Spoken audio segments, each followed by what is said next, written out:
अस्सलाम वालेकुम दोस्तों, क्या हाल है आप लोगों के। Welcome back to my channel chase your dream. इंतज़ार की घड़ियाँ ख़त्म और आज के दिन हम जानेंगे रोमा सेपिएंजा यूनिवर्सिटी की फाइनली 2023-2024 इनटेक ओपन हो चुका है। तो ये सबसे ज़्यादा बच्चे मुझे रीच करते रहते हैं, यार भाई रोमा सेपिएंजा बताओ, ये करो वो करो। तो यार देख लो भाई, ये ओपन हो चुकी है। और मज़ीद यार ये है कि पहले नवंबर में होनी थी, फिर दिसंबर में हो गई, और फिर अब एंड ऑफ दिसंबर के अंदर ये ओपन हुई है। तो एनीवेज दोस्तों, अगर आप चैनल पर नए हो तो सब्सक्राइब कर लें ताकि ऐसी फर्दर इन्फॉर्मेटिव वीडियोस बनाता रहूँ। मेरी लाइव सेशंस कंडक्ट करना चाहते हैं, अगर आप कंसल्टेंसी मेरी चाहते हैं तो you can contact me any time. Coming back to the topic, और आज के दिन हम जो करने जा रहे हैं रोमा सेपिएंजा यूनिवर्सिटी की कौन कौन सी ये लोग जो हैं वो एडमिशन के अंदर आप लोगों को करंटली जो लोग ऑफ़र कर रहे हैं प्रोग्राम्स, उनकी एंट्री रिक्वायरमेंट्स क्या हैं, कौन कौन से डॉक्यूमेंट्स रिक्वायर्ड करते हैं, do they required any sort of application fees, और इनकी डेडलाइंस क्या हैं, ये सारी चीज़ें आज हम करने जा रहे हैं। If you are new to my channel then it's a request to subscribe it so that you will be automatically notified. अब बात करते हैं, देखें रोमा सेपिएंजा यूनिवर्सिटी क्यों सिलेक्ट करना चाहिए आपको। अगर मैं कहूँ कि इटली की टॉप यूनिवर्सिटीज़ यानी कि टॉप रैंक यूनिवर्सिटीज़ के अंदर देखें रोमा सेपिएंजा का नाम आता है। अब जैसे कि आपके सामने 2023 इनटेक जो स्टार्ट हो चुका है, ऑफ कोर्स बच्चे जो होते हैं वो थोड़े रैंकिंग कॉन्शियस भी होते हैं कि भाई अब हम क्या करें। तो top universities portal, it's not an sponsored, but मैं आपको ये बताना चाह रहा हूँ कि ये एक बहुत अच्छी मुझे जगह लगी है। और यहाँ पर जो है वो आप मुख्तलिफ़ चीज़ें से लगा कर देख भी सकते हैं। फॉर एग्ज़ाम्पल जैसे कि मैंने ऑलरेडी इटली के अंदर लगा दिया, तो ये यूनिवर्सिटी ऑफ बोलोगना हमारे पास टॉप यूनिवर्सिटी आती है इसके ऊपर, तो आप यहाँ पर देख सकते हो। और क्यूएस वर्ल्ड रैंकिंग भी एक बहुत अच्छी मुझे चीज़ लगी, जो कि यहाँ पर मैं आपको भी दिखा रहा हूँ। तो क्यूएस वर्ल्ड रैंकिंग के अंदर जाकर सिंपल आपको क्या करना है, 2023 का क्लिक करके यहाँ पर सर्च कर देना है। तो यार वो बच्चे जो कि बहुत कहते हैं ना कि रैंकिंग ख़राब तो नहीं है या फिर क्या मुझे जॉब तो मिल लेगी, तो यार देखो भाई यहाँ पर आपके सामने मुंह बोलता सबूत है। जैसे कि टॉप पर आपके पास यूनिवर्सिटी ऑफ मिलान आती है, फिर बोलोगना आती है, फिर रोमा सेपिएंजा, पाडोवा, मिलान। यूनिवर्सिटी मिलान एक अलग है और पॉलिटेक्निको यूनिवर्सिटी अलग है, फिर ट्यूरिन, पीसा, फेडरिको यहाँ पर आ गई हैं। दोस्तों एक बात ख्याल रखा जाए कि इनकी एप्लीकेशन जो है वो क्राइटेरिया काफ़ी डिफरेंट होता है। आप जो है वो इन यूनिवर्सिटीज़ के अंदर अप्लाई करो। मैं जितनी भी दोस्त मेरे जितनी भी रीच हैं मुझे करते हैं इंस्टाग्राम फेसबुक पर, तो मैं ये इन्हीं टॉप यूनिवर्सिटीज़ के अंदर अप्लाई करता हूँ। इसका एक रीज़न यही है कि बच्चों को थोड़ा सा ना एक जो है सहारा और एक आसरा मिल जाता है कि यार देखो यार ये अच्छी यूनिवर्सिटी है। अगेन तो यार ये यूनिवर्सिटीज़ बहुत अच्छी हैं जो मैंने सारी यहाँ पर दिखाई, और ये यूनिवर्सिटीज़ के अंदर जो है ना वो मैं कर लेता हूँ अप्लाई। टॉप 20 के अंदर, टॉप 10 के अंदर भी बहुत सारे बच्चे मुझे रीच करते हैं, लेकिन उनकी फिर वही बात ना, एप्लीकेशन फ़ीस है।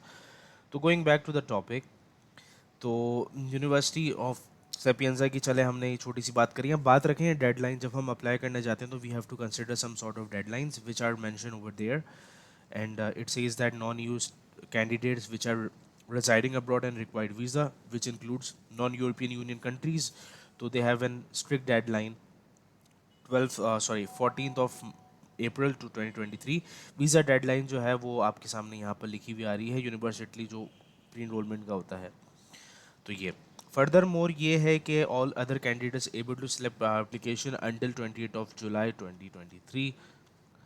ये डेडलाइंस की अब हो गई बात। अब चले हम देखते हैं कि यार इनका जो है वो प्री सिलेक्शन क्या होता क्या है। देखो यार बात ये है कि जब हम इन किसी भी प्रोग्राम्स के अंदर अप्लाई करने जा रहे हैं, अब मैं आपको समझाने जा रहा हूँ कि इनके कौन कौन से मेन डॉक्यूमेंट्स हैं। देखिए अगर हम बैचलर्स या मास्टर्स में अप्लाई करने जा रहे होते हैं तो ये डॉक्यूमेंट्स आप लोगों को मैंडेटरी होते हैं, जैसे कि पासपोर्ट हो गया, हाई स्कूल यानी कि इंटरमीडिएट और मैट्रिक की जो मार्कशीट होती है, सर्टिफिकेट, और यूनिवर्सिटी डिप्लोमा यानी कि यूनिवर्सिटी ऑफ ट्रांसक्रिप्ट। और ये अगर मैं बैचलर्स में अप्लाई करूँ तो सिंपल मुझे इंटरमीडिएट और मैट्रिक की मार्कशीट चाहिए होता है, लैंग्वेज सर्टिफिकेट दे रिक्वायर्ड्स इन आइल्स एज वेल, रेफरेंस लेटर चाहिए होते हैं, और additional support documents which is आपके कोई भी हो सकते हैं, थीसिस वर्क हो गया वगैरह सब कुछ। तो ये है कि you can apply in maximum 2 programmes per academic year.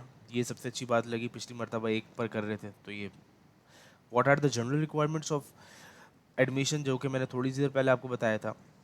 और ये जो सवाल है बहुत सारे बच्चे मुझे रीच करते हैं, भाई 2+2 एलिजिबल हैं for masters programme. Yes, 2+2 eligible है मास्टर्स प्रोग्राम में। अगर आप बैचलर्स में अप्लाई करने जा रहे हो तो एटलीस्ट आपके पास 12 ईयर्स ऑफ एजुकेशन होनी चाहिए, और अगर आप मास्टर्स में अप्लाई करने जा रहे हो तो एटलीस्ट आपकी 15 ईयर्स या फिर 16 ईयर्स ऑफ एजुकेशन होनी चाहिए।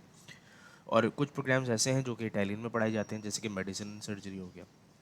आपके आगे चलते हैं, फीस एंड स्कॉलरशिप की बात करता हूँ तो यार ये 700 to 1200 यूरोज़ आपको देते हैं। और ये है कि लाजू डिस्को स्कॉलरशिप के अंदर भी इनका नाम आता है। सबसे अच्छी बात ये है, सिर्फ 1000 रुपये जो है वो इनके चार्जेस वगैरह होते हैं। अगर मैं नॉर्मल फ़ीस की बात करूँ, पिछली मरतबा 1000 थे, अब 700 to 1200 यूरो जो है उन्होंने बना दिए हैं।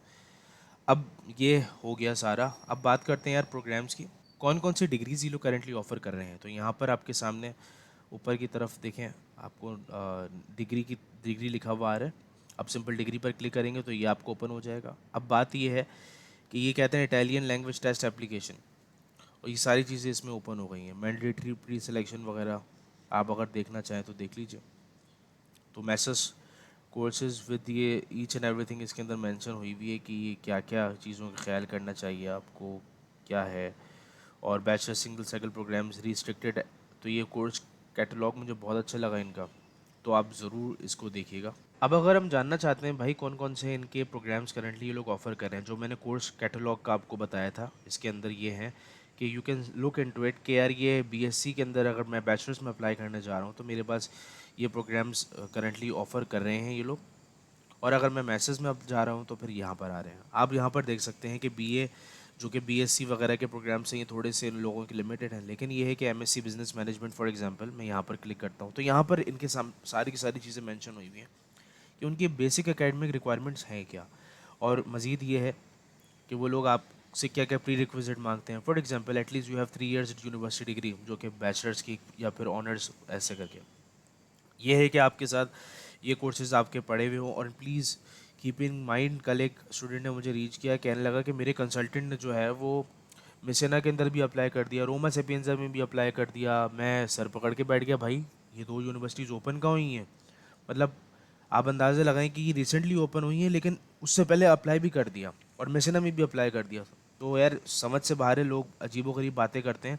भाई बात ये है कि हम जैसे कंटेंट क्रिएटर आप लोगों को सिर्फ गाइड ही कर सकते हैं भाई, कि इन पागलों की बातों में मत पड़े, यानी कि कंसल्टेंट की बात। अब देखें यहाँ पर सीजीपी क्या लिखी हुई है, 80/100, यानी कि 80%। अगर आपकी बैचलर्स के अंदर ही कम है, ठीक है, तो फिर जैसे फॉर एग्जांपल 2.95 मेरी सीजीपी है, लेकिन 4 CGPA से अगर मैं निकालूँ तो 72% बनती है, तो इट इज़ ऑब्वियस कि यार मैं इसके अंदर अप्लाई नहीं कर सकता। ऑल्दो मेरे पास सारी बेसिक रिक्वायरमेंट्स हैं जो कि यहाँ पर मेंशन हुई है। भले मेरे पास आइल्स एंड टोफिल हो, लेकिन जब ये चीज़ आपके पास नहीं है तो फिर आप क्यों अप्लाई कर रहे हो।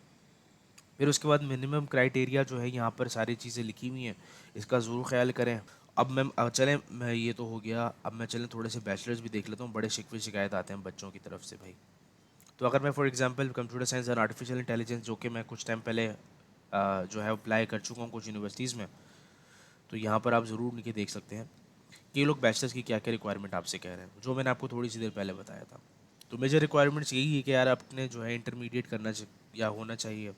और इसके साथ मज़ीद उन्होंने ये लैंग्वेज रिक्वायरमेंट लिखी हुई है, टॉल्क टेस्ट के बारे में लिखा हुआ है, एसएटी स्कोर बताया हुआ है, मिनिमम सीजीपीए 75 चाहिए आउट ऑफ 100। तो ये है, वो बच्चे जो कि मास्टर्स में अप्लाई करें ना, तो उनको टॉल्क की ज़रूरत ही नहीं पड़ती। टॉल्क की टेस्ट सिंपल ज़रूरत उन बच्चों को पड़ती है बेचारों को जो कि बैचलर्स में अप्लाई कर रहे हैं। नो डिसरिस्पेक्ट, लेकिन बस क्या करें, इन लोगों की रिक्वायरमेंट है। तो एकेडमिक रिक्वायरमेंट पर अगर हम देखें तो यहाँ पर आपके सामने 12 years ऑफ स्कूलिंग लिखा हुआ है। और ये है कि इसके अंदर लिखा हुआ है कि ये स्किल्स आपको चाहिए होती हैं। आपकी इंग्लिश लैंग्वेज का B2 होना चाहिए, आइल्स टॉफल वगैरह सब कुछ ही इसमें मेंशन लिखी हुई है। तो ये अगर मज़ीद इन्फॉर्मेशन है तो आप इनकी जो है इंटरनेशनल ऑफिस का यहाँ पर एक मेंशन है, आप यहाँ पर जाकर देख सकते हो। तो कोशिश है आप लोगों को बताऊँ, फाउंडेशन ईयर के हवाले से भी बहुत सारे बच्चे मुझे पूछते हैं, कहते हैं कि फाउंडेशन ईयर प्रोग्राम्स वो स्टूडेंट्स होते हैं ये कि हम अप्लाई कर सकते हैं। तो फाउंडेशन ईयर्स में भी आप कर सकते हो, जो कि बेसिक एजुकेशन 12 years की आपने ख़त्म की होती है, ये इनकी रिक्वायरमेंट होती है। और मज़ीद ये है कि एडमिशन की कौन कौन रिक्वायरमेंट है, non you student outside of Italy जो हम लोग हैं। और इसके अंदर यहाँ पर अगर आप क्लिक करोगे तो फाउंडेशन ईयर जो कि बैचलर से पहले कुछ चीज़ें हमें पढ़नी होती है ना, तो यहाँ पर आपके सामने आ जाएगा foundation year in your home वाला। और यहाँ पर उनके कोने के अंदर देखेंगे रैंकिंग वगैरह आई हुई है। और यहाँ पर अगर इन द एंड बस एक चीज़ बताकर आप लोगों को फिनिश करूँगा स्कॉलरशिप के बारे में, कि ये लोग स्कॉलरशिप के हवाले से क्या कहते हैं। तो यहाँ पर आपके सामने वेरियस स्कॉलरशिप हैं। For example student collaboration scholarship हो गया, जिसमें आपको इंटर्नशिप्स वगैरह प्रोवाइड की जाती हैं, या फिर आप ट्यूटर अगर लग जाते हो इस यूनिवर्सिटी के अंदर, तो ये है कि वो लोग आपको थोड़ा सा स्टाइपेंड देते हैं। अब यहाँ पर ख़ुद लिखा हुआ है कि monthly amount of internship is €1295, तो आपके सामने यहाँ पर मेंशन है। आप अगर लाजो डिस्को स्कॉलरशिप के अंदर भी अप्लाई करते हो तो यार यहाँ पर आपको बहुत इजीली तरीके से मिल सकती है। और मज़ीद ये है कि वर्दी student scholarship for Italian and international students, अगर आपका एक्सेलेंट स्कॉलरशिप इसको कहते हैं, आप ज़रूर इसके अंदर कीजिए। International thesis, international post doc degree, यानी कि जो उसके बाद आप पीएचडी वगैरह की नहीं करने जा रहे होते हो, रिसर्च वर्क करने जा रहे होते हो, उसकी यहाँ पर इधर लिखी हुई है। 44 स्कॉलरशिप्स ऑन एन एवरेज ये लोग ऑफर करते हैं। तमाम नॉन इटालियन वो स्टूडेंट्स जो कि नॉन इटालियन यूनिवर्सिटी से ग्रेजुएट हुई होती हैं। अगर आप मज़ीद इनका बारे में देखना चाहते हो तो आप इस पेज पर जा सकते हो, क्योंकि यहाँ पर इसमें मेंशन की हुई है। वीडियो को एंड में वाइंड अप करते हैं, और बस इतना सा मैं आपसे कहना चाहूँगा कि अप्लाई करें इस यूनिवर्सिटी में। इतनी सारी यूनिवर्सिटीज़ का मैं बताता हूँ आपको, सारी की सारी चीज़ें अपडेट देता हूँ। ये यूनिवर्सिटीज़ मुझे पेड नहीं करती हैं किसी चीज़ का, लेकिन ये है कि अगर आप लोग सब्सक्राइब कर लें मेरे चैनल को तो काफ़ी ज़्यादा मुझे जो है वो इन आपकी तरफ से जो है वो मोटिवेशन मिलती है। और ये है कि ये यूनिवर्सिटी जो है, मैंने जैसे कि आपको बताया कि यहाँ पर बहुत सारी यूनिवर्सिटीज़ के अंदर के ईज़े की बेसिस के ऊपर की यूनिवर्सिटीज़ आपसे जो है फ़ीस चार्ज नहीं करती हैं, और आपसे को वहाँ पर यूनिवर्सिटी फ़ीस पे भी नहीं करनी पड़ेगी।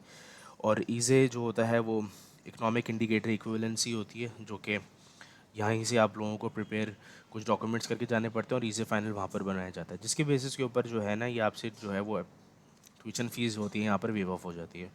तो that's all from my side, और होप फॉर द बेस्ट कि अगर आपको अच्छी एक्सेप्टेंस लेटर और आपके ही फ्यूचर अच्छा होगा। तो खैर, थैंक यू सो मच। अगर आप मेरे चैनल पर नए हैं तो सब्सक्राइब कर लें। अगर आप मज़ीद ये है कि मेरी लाइव सेशंस कंडक्ट करना चाहते हैं, अगर आप कंसल्टेंसी मेरी चाहते हैं, तो you can contact me any time. फिर मिलूंगा इंशाल्लाह एक नई वीडियो के साथ। अल्लाह हाफ़िज़, ख्याल रखिएगा।